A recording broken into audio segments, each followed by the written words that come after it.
Shell. Today I'm going to talk about my greatest fear. My greatest fear is my mom and dad's expectation.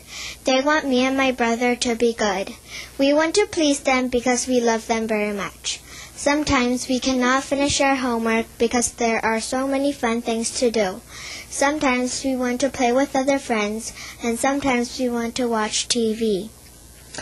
If someone asks us, we would definitely play rather than doing homework. Last time when my dad came, he told us that our whole family has great expectation of us. I don't want to make our whole family feel disappointed just because I didn't finish my homework. They only know what color we are and if we did our homework or not. They don't know what is bothering us and tempting us. But it is still good to finish your homework because sometimes it teaches you very interesting things. But we don't want to miss our childhood fun. The good thing about doing homework is when you're grown up, you can be very interesting to others and you can have interesting lives. It helps you to get a job too. They teaches you only useful things. My other greatest fear is having a war. There were lots of war and lots of people made a sacrifice for us. I know that there will be some wars when I'm grown up, and I don't want my family getting hurt by war and self-sacrificing. I love my family and friends. I don't want any fighting in this war.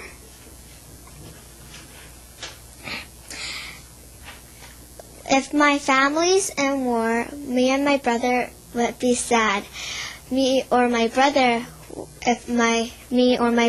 in war, our family will be sad. Some people get injured in war or lose their house. Some of them are living in fear, and that is a terrible way to live. That is why my second greatest fear is having a war. Thank you for listening.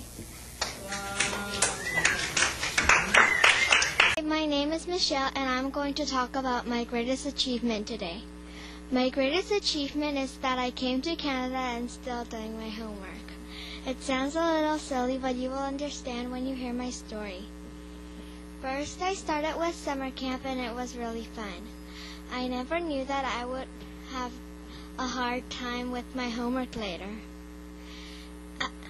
At summer camp, we had fun time learning English and did gym and met friends and played with each other.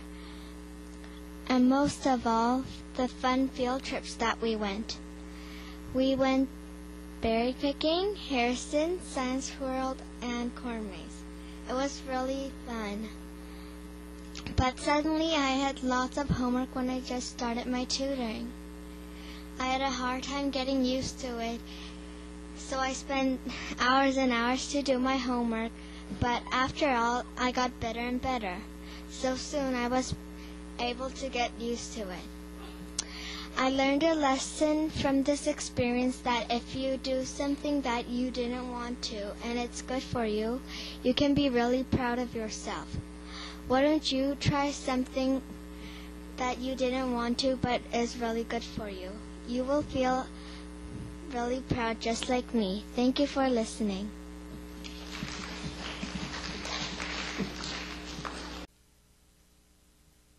Bonjour. Today I'm going to talk about France.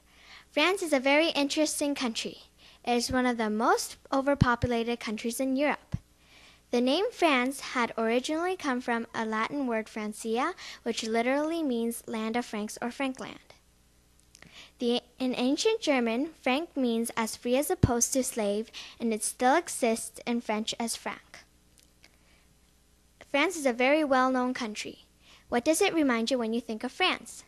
It reminds me of Paris and romance, for a lot of romance movies and drama are being filmed in France, and it reminds me of Paris because it is the capital of France. The flag of France is plain blue, white, and red, and the coat of arms is gold. As I told you, the biggest city and the capital of France is Paris. The estimated population of Paris is 2 million, and it is located in northern part of France. The flag of Paris is plain blue and red. January 1st, 2007, estimated population of France is 64 million. France speak French, and a lot of North Americans learn French at school. France is located in western part of Europe, and it is about 551 square kilometers. It is one of the biggest countries in European Union and is slightly bigger than Spain. As big the country is, there's lots of room for houses, parks, shops, and restaurants. They usually like to have orange juice, and bread for breakfast. They like to eat simple for lunch, like sandwiches with certain kind of meat and vegetables. Dinner, most likely the time they have most time to enjoy their food, they like to have salad, soup, porridge, and certain kind of meat. They're also very famous for wine, and they drink wine every meal except for breakfast. They like to have little pieces of cake and coffee for their dessert. The Franks were the first tribe in German conquerors after the fall of Roman Empire, trying to change the religion to Catholic Christianity, and their king Clovis did in AD 498. France had the name called the eldest daughter in church, and French called themselves the most Christian kingdom of France. There are holidays in France just like we do in Canada, and something that surprises me is that some of them are movable. January 1st, New Year's Day, May 1st, Labor Day, May 8th, VE Day, which World War II had ended, July 14th, Bastille Day, which is national, August 15th,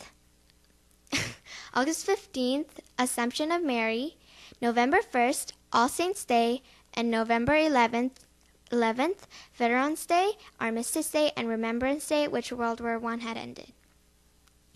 As I told you, some of them are holidays are movable in France, like Easter, can be on any Sunday, Assumption Day, which should be Thursday, 40 days after Easter, and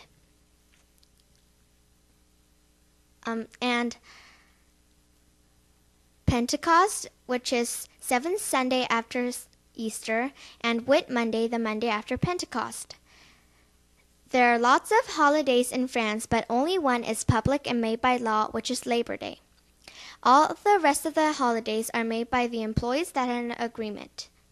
Today I had talked about food, history, and culture of France, and I found it very interesting. I think this information is quite important to me because I've never gone to France before, and I really wanted to know why it was so famous and what it was like to be there.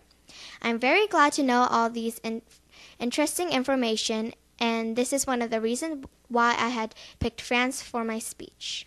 Merci, au revoir.